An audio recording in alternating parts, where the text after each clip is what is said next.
आज सकाळी 9:45च्या दरम्यान त्या ESPचा तिथं ते चोकअप झाल्यामुळं तिथं स्फोट झाला. नुकसान झालेलं आहे. सुदैवानं मनुष्यहानी किंवा भाजणे असा प्रकार घडला नाही. त्या ESPच्या परिसरामध्ये कॉन्ट्रॅक्टरचे लोक होते. त्यापैकी एक व्यक्ती एक पक्कड घेऊन वर निघालेली होती. त्या स्फोट झाल्यानंतर त्यानं वरून उडी मारली. ती साधारणपणे 11-12 फुटांवर उडी मारली. त्याला थोडं लागलेलं आहे. जातो.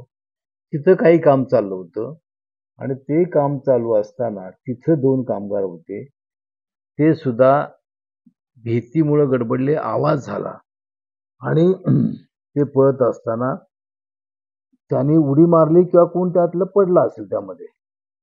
परंतु ते दोघं आहेत त्यापैकी एकाला काही विशेष लागला नाही. एकाला फक्त छातीला बरगड्याला मार लागलेला आहे आणि त्याचा एक्स-रे काढायचं काम झालेलं आहे. पण मी आमच्या यंत्रणेमार्फत सूचना केली आहे की सर्व सोनोग्राफी तिथं करा. जर कुठं काही फ्रॅक्चर कुणाचा असेल, पायाचे सुद्धा एक्स-रे काढा. जर फ्रॅक्चर असेल, काय असेल त्याच्यावर उपचार करा. तिन्हीही कामगार हे उत्तर प्रदेशच्या भागामधले आहेत. बोलतायत व्यवस्थित, सर्व चांगलं त्या ठिकाणी आहे.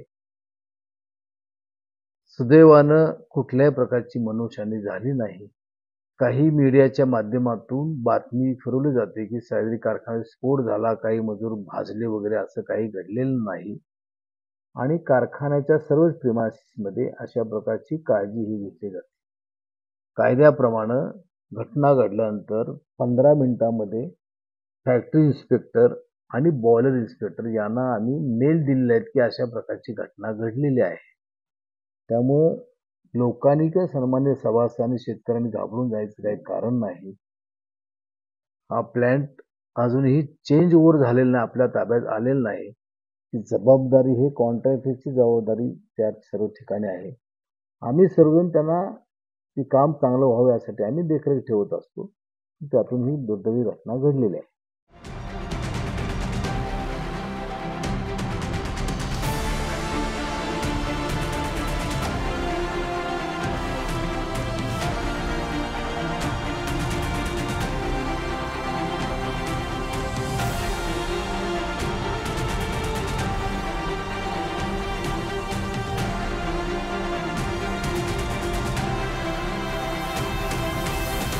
कराडच्या सह्याद्री सहकारी साखर कारखान्याच्या विस्तारित युनिट मधील बॉयलरचा स्फोट झाल्याची अफवा आणि बातम्या आज सकाळपासून सुरू आहेत.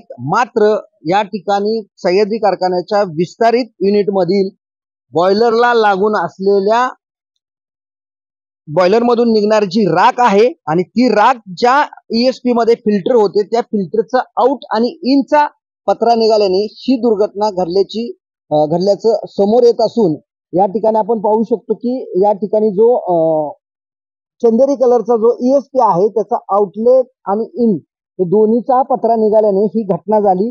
मात्र या वेळेला प्रचंड आवाज झाल्याने परिसरात भीतीचं वातावरण होतं आणि याच ठिकाणी काम करणारे जे कामगार होते ते 3 कामगार या आवाजामुळे घाबरले आणि पळत जाताना ते जखमी झाल्याचं समोर आले. या एकूणच घटनेविषयी माहिती देण्यासाठी आपल्या सोबत आहेत कारखान्याचे जनरल मॅनेजर प्रदीप यादव. विचारूया त्यांना, सर काय झालं नेमकं या ठिकाणी आणि ही घटना कधी झाली आणि काय झालं सविस्तर सांग. गेले 10 दिवस आम्ही हा नवीन जो बॉयलर आहे विस्तारीकरणाचा 150 टनाचा थर्मॅक्सचा बॉयलर आहे तो, याच्यामध्ये ब्लोअपचं काम आमचं चालू होतं. गेले 10 दिवसापासून आम्ही जवळजवळ 16 ब्लो आतापर्यंत दिलेले आहेत आणि आज सकाळी 9:45च्या दरम्यान ESP मध्ये थोडासा आवाज झाला. तो आवाज कशामुळे झाला तर बॉयलरचा काही स्फोट झालेला नाही आहे. ESPचं इनलेट आणि आउटलेटचं जे तोंड आहे ते निघालं आणि त्यामुळे थोडासा आवाज झाला. त्या आवाजाच्या भीतीमुळे काही कामगार इतरत्र पळायला लागले. त्या ठिकाणी प्रत्यक्ष कोणीही काम करत नव्हतं आणि ते पळत असताना काही लोकांना किरकोळ जखमी झालेले आहे.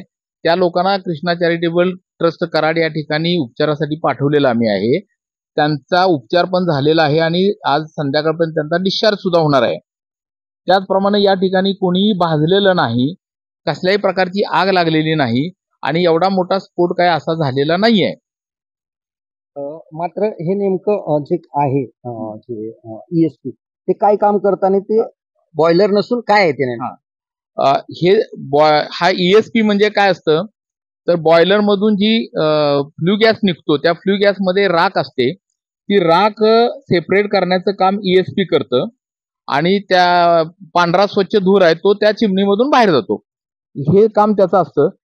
कसल्याही प्रकारचा बॉयलरमध्ये स्फोट झालेला नाही तरी कुणीही आपल्या अफवावर विश्वास ठेवू नये, कारण बॉयलरला काहीही झालेलं नाहीये. फक्त ESPचं इनलेट आणि आउटलेट तोंड निघालेलं आहे, त्याच्यापेक्षा वेगळं काही झालेलं नाहीये.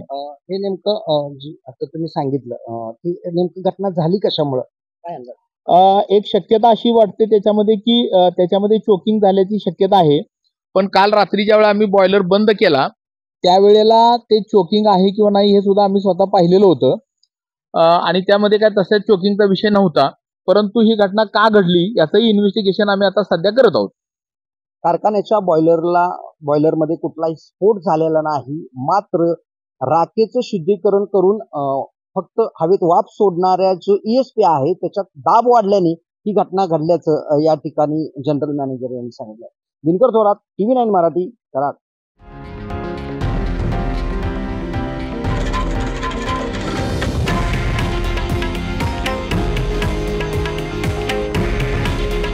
हे आहे देशातील नंबर 1 न्यूज नेटवर्क आणि आपण पाहत आहात TV9 मराठी.